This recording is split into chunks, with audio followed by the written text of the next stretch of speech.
If you're getting ready to sell your house, if you've just bought a house and you've done a major renovation, or if you're just sitting in your house saying, this place needs some energy, some work, some change, let me give you a tip.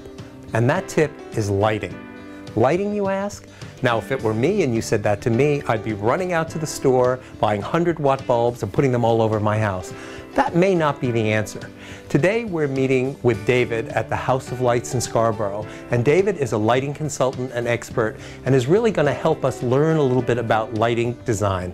Welcome, David. Well, nice to see you. Thank you. Now, David, tell us a little bit, what is lighting design and what is it all about? Well, lighting design is, it is integrating the light into the architecture and into the home and creating an environment that you want for that space. Lighting is often overlooked. It's the only element that renders everything visible. So it's very important how you integrate that, because we can add value to a space or we can devalue it too if we're not lighting it properly.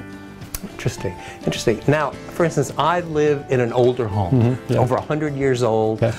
I'm not looking to do a major renovation and rip out walls and tear down. What can you help me with? I can relate to you. I've got an older house as well. And one thing to keep in mind with lighting, it doesn't need to be radically involved. It doesn't necessarily mean ripping out ceilings, getting into walls, because I know with older houses, and sometimes budget just doesn't allow for that. So a lot of times it's just working with the existing structure and finding that out with you as a client, saying, okay, what is the parameter, what can and can't we do? And a lot of times ideas don't have to be terribly expensive. They can be just adding certain lamps in certain places to highlight some architecture, or maybe even just a little uplight sitting on the floor behind a plant to add a little bit of drama and to make sure a corner doesn't become a dark kind of abyss in a space. Interesting. Now you mentioned something that's also on my mind, to be perfectly honest, and that's cost. Yeah. You know, to the average homeowner, is this something, can they come to the House of Lights and get some help and get some solutions? Can they afford it? They definitely can. In fact, it's on everybody's mind right now. But yeah, I mean, that's one of the things here at the House of Lights we do. I mean, we can light a 3-bedroom house for $500, and we also work with the larger vacation homes going up around the state and secondary homes and things like that. So we have it covered soup to nuts. We've got a lot of experience here at the House of Lights.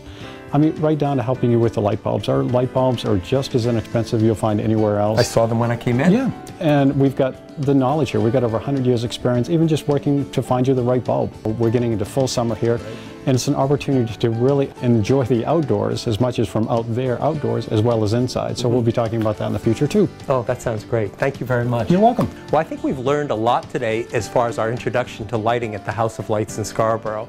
There's a lot of good ideas here and information that we need, as well as lights and light bulbs.